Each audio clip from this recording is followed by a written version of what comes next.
Hello and welcome to the first Business Bites of 2023, and we're lucky enough today to be interviewing Gail Rodgers from Geelong Community Foundation. And so Gail, the first question to you is, I want to know a little bit about you. Oh my goodness. And then I want to know how your role into the Geelong Community Foundation started. Well, thank you, Darrell, and thank you so much for the invitation. It's a pleasure to be here chatting with you today. Oh my goodness. Well, I fell into the community sector, thank goodness, after a fairly long career in the airline industry, which was great. But I guess moving into the community sector as a role of executive officer at United Way, as it was back in the day, I really found job satisfaction. You know, I'd spent 15 years in the airline industry and flying around the world and doing some fabulous things, but gee, there was a lot of waste that I saw. And then when I moved into the community sector, it really brought that home to me in terms of you know, the waste that exists in the corporate world, the money that is to be, you know, that is spent without any awareness or understanding of what was happening in the community, you know, behind closed doors. And the community sector is where I found my job satisfaction after all of those years. Very good, very good. So tell us a little bit about the Geelong Community Foundation, Gail, please. Their history, their philosophies, and of course the vision going forward. I assume it's sort of an evolving space, but interested to hear what you say about it. Yeah, so I was lucky enough some 21 years ago now, when I was at United Way, which is now Give Where You Live. We, with our chair and the board and a passionate group of committee members or community members, we investigated that whole idea of starting a community foundation in Geelong, you know, running alongside, if you like, United Way, but a very different entity at the time. So I was actually really quite lucky to be in that position of being involved in those very early conversations about developing the concept. And then I moved away and I went off and worked with Ford Motor Company for a little while, working in their corporate community partnership space. I was watching the executive officer and thinking, I wonder when he's going to retire from the Geelong Community Foundation. And I was thinking, yeah, look, that would be a great gig. And some 20 odd years later, I came back and was lucky enough to pick up the role of CEO at the foundation. I think what is so exciting for me is that I'm involved with building something really quite exciting for the future. We're a fundraising and grant-making organisation. The funding that we receive from very generous donors, we don't spend it, we invest it. So we're building a corpus. So today the corpus is sitting at around 31 million, but what's exciting for me is 10, 20, 50, 70 years time, I'm building an asset for this community that's going to be there forever. And that's the passion. So that's the benefit of what I get out of my everyday. Sure. So Gail, from an outsider looking in, the concept to me is flawless. Is Geelong Community Foundation the only organisation that do it this way? There are community foundations across Australia. There are some 70 community foundations, so we have a peak body. We are a thing. We are an entity. But every community foundation is independent. Yes. I report to a local board of directors, and our community foundation is quite simple. We're about fundraising. We're about building the corpus, and we're about providing grants to the community on a regular basis and trying to get those funds to where it's absolutely needed most in the community. So it's a pretty simple model, but it has huge responsibility.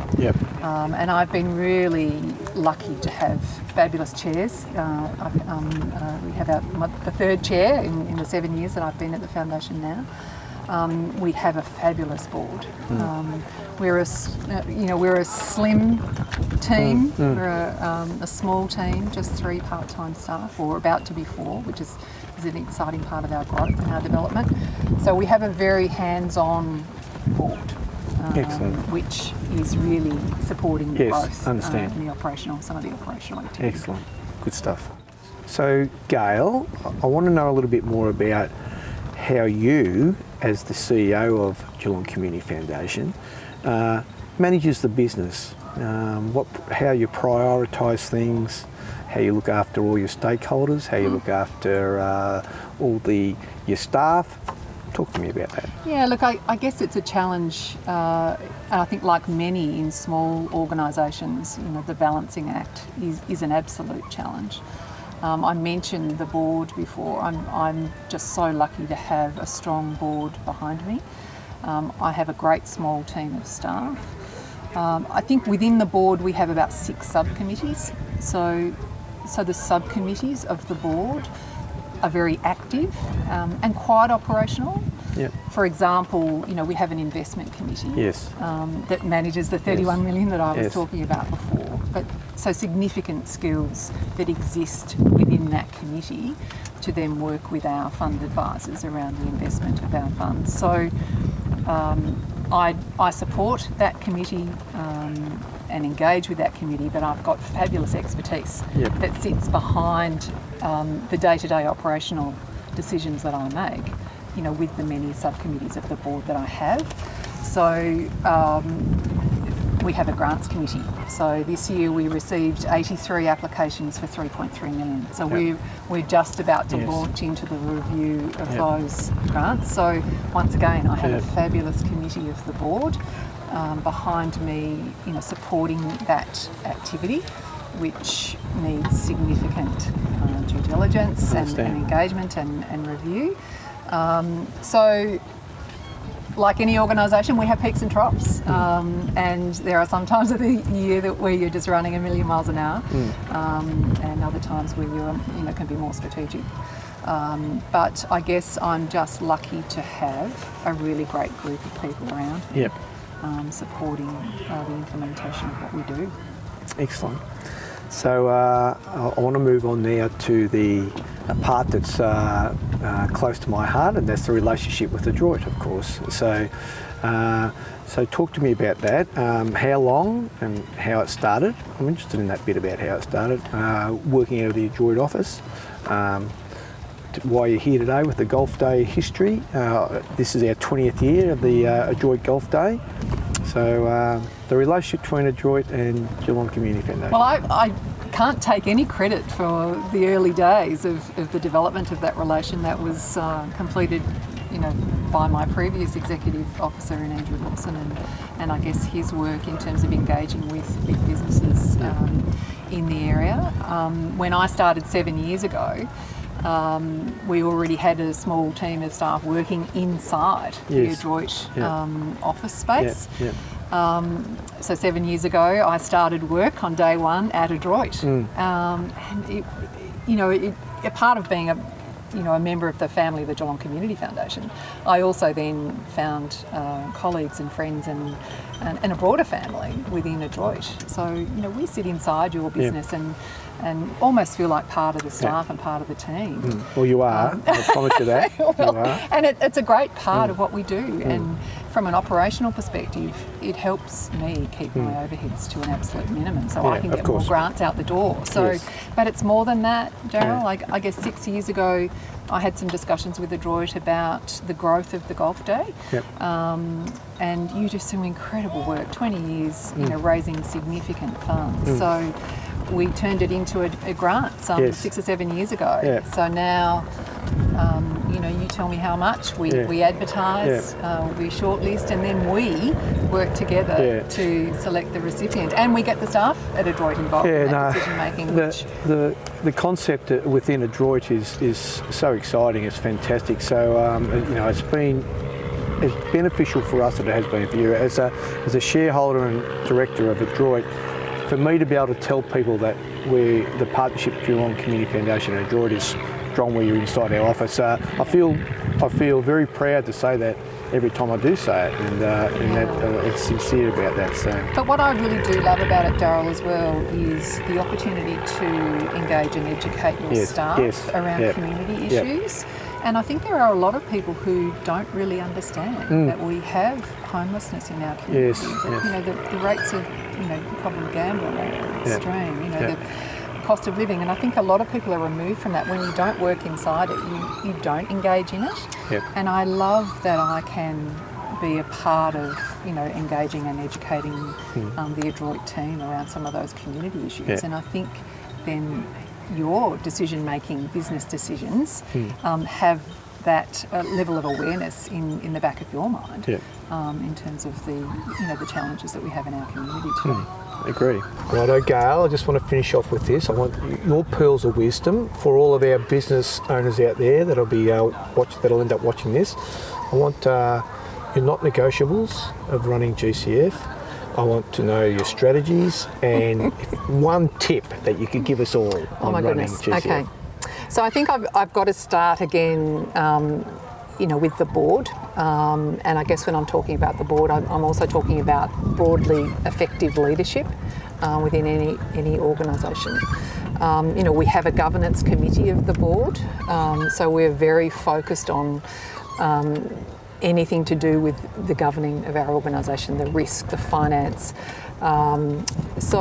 Risk, as you would know, in the insurance sector is critical for any organisation. You must have a really good understanding of where your risks are and an ongoing engagement in review of those risks and your strategies to negate any of those risks, whether they be small or large. So I, once again, am really grateful to have the skills that exist on our governance committee, who work with me around the mitigation of any risks that might exist within our organisation.